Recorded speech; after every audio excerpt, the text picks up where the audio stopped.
Hi everybody, I'm Cynthia Schafer-Elliott. I'm one of the nerds in residence, and one of the topics that I address in the classroom and that I get asked a lot about is the whole David, Bathsheba, Uriah incident.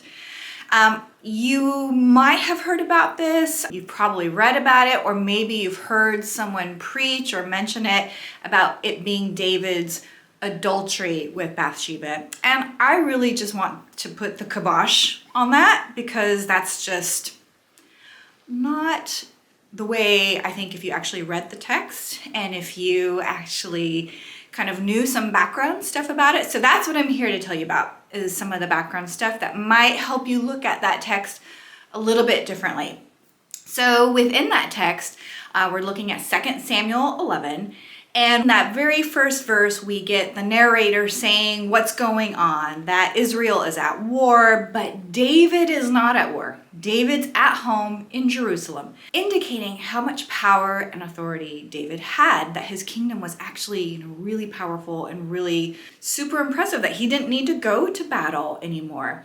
So he could say, hey, go take care of this, I'm gonna stay home. And so he did stay home in Jerusalem. And in Jerusalem, if you've ever been, you might know this, but the old city of Jerusalem, or what we call the city of David part of Jerusalem, and there's lots of excavations going on there. It's absolutely fabulous. I encourage you to go. So Jerusalem is in the hill country, and Jerusalem is kind of on this bluff. It kind of looks like a tongue that's kind of sticking out. And on two sides of it are major valleys, the Kidron Valley on the east, and then you got the Hinnom Valley that connects to it. And then there's another little valley kind of going down to the side of the west side. That's the Tyropian Valley. And so we think Jerusalem, based on the excavations, Jerusalem was on that kind of bluff sticking out with those 2 to 3 valleys surrounding it. And so excavations have shown that the high part of that bluff, so if you're thinking about like a profile, here's the high part and then the bluff kind of slopes downward like this, and then you've got a valley there and a valley here. And so we think that the palace and the main part of the administrative part was on that high part. And so in Israelite houses during this Iron Age, houses were 2 stories, they had a flat roof, and those flat roofs were used for hanging out when it's too hot, to get the nice westerly breezes that come up in the afternoons and evenings, or to do some light household chores. So the text tells us that David was not only home, but that he went on the roof of his house.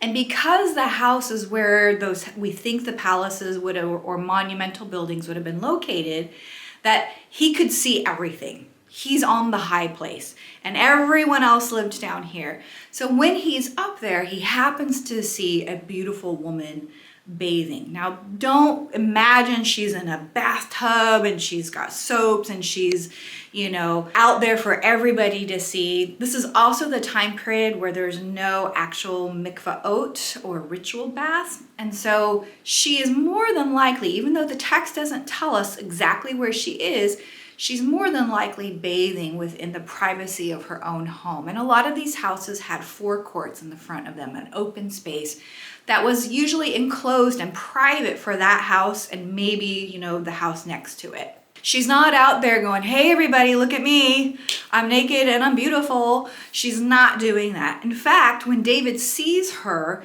he asks who she is. And the messengers return telling him she is the daughter of Eliam and she is the wife of Uriah the Hittite. Now, normally when somebody gets married, especially a woman, before she gets married, she's known as the daughter of so-and-so, right?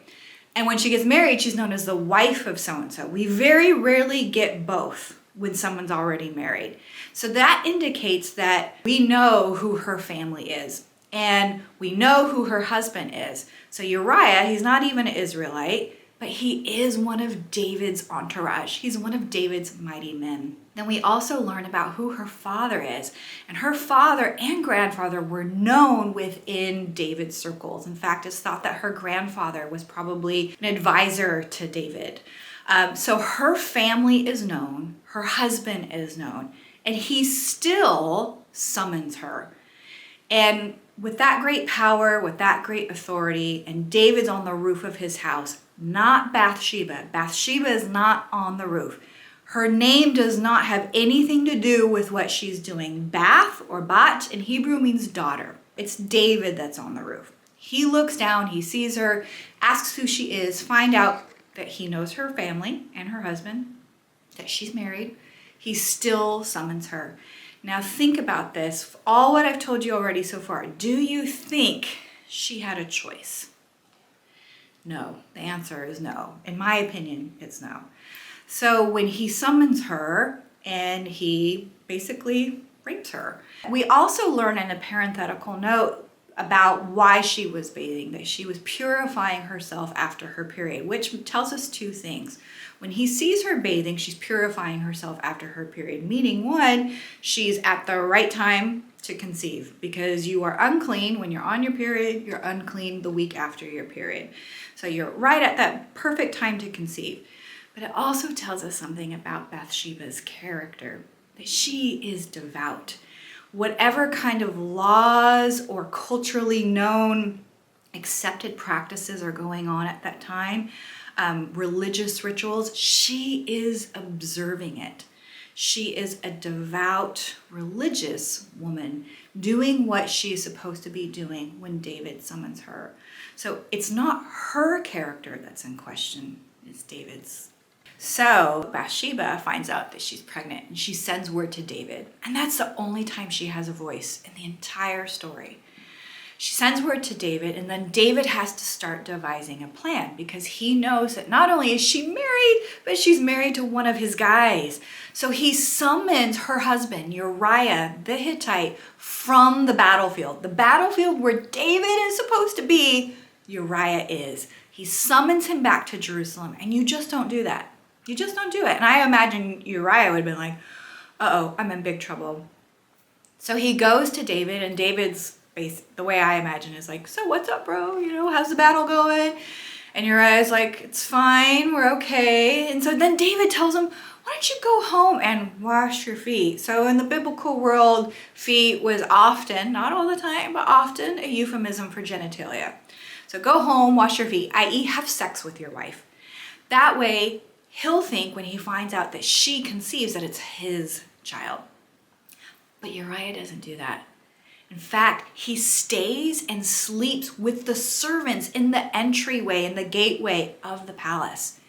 He doesn't go home.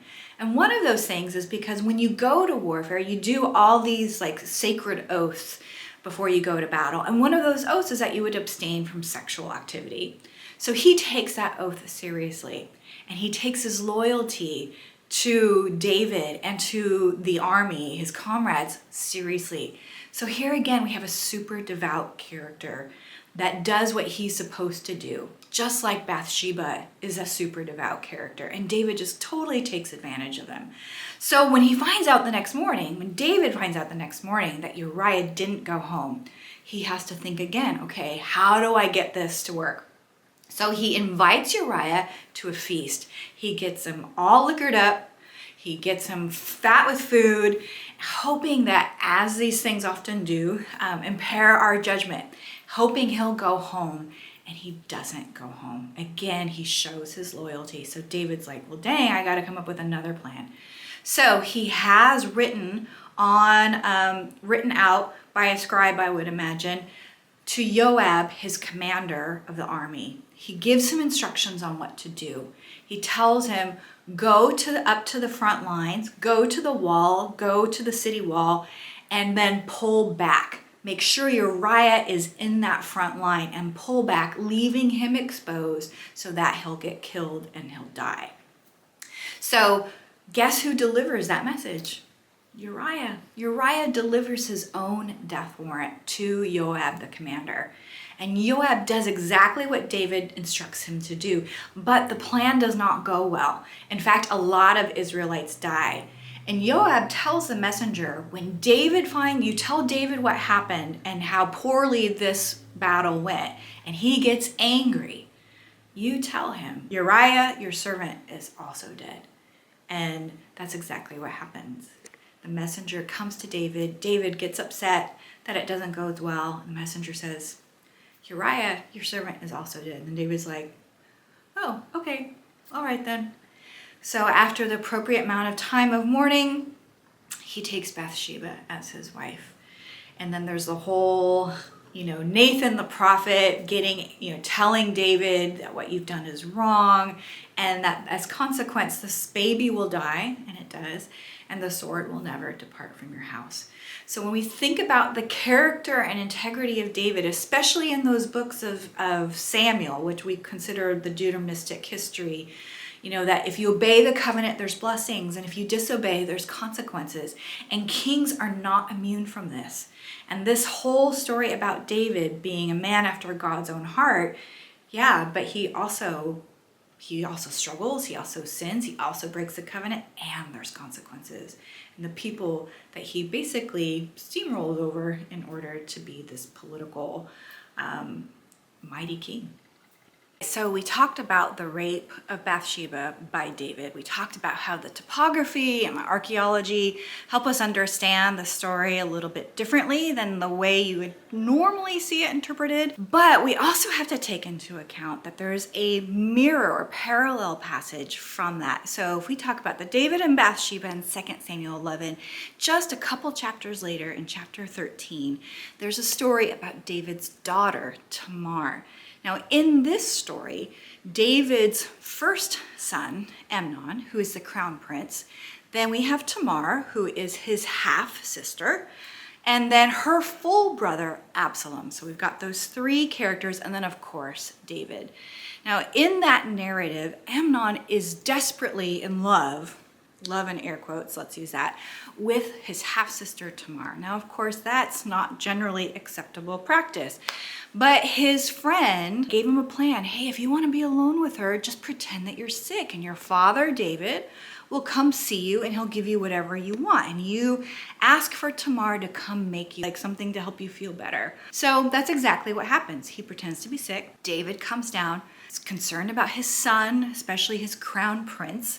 And he basically says, this is what I want. I want Tamar to come make food for me so I can eat from her hand. And so David does that. He sends Tamar down to Amnon's house. She makes food and she goes to present it to him, and he sends all the servants away so that they're alone. He grabs hold of her and she has a voice. Unlike Bathsheba, the narrator gives her a voice and she says, no, don't do this thing. Such a thing is not done in Israel. But he does it anyway, and he rapes her. And then after that, he no longer loves her, but he loathes her. And he goes to push her out of the house, to banish her. And she says, no, don't do this. She says no twice. Don't do this, because I will be ashamed. I will have nothing. So when her brother Absalom finds out, and he kind of puts two and two together, and he ends up taking her into his house because she has nowhere to go anymore. And so when David finds out that Amnon has raped his daughter Tamar, David does nothing. He loves his sons, but apparently not his daughter.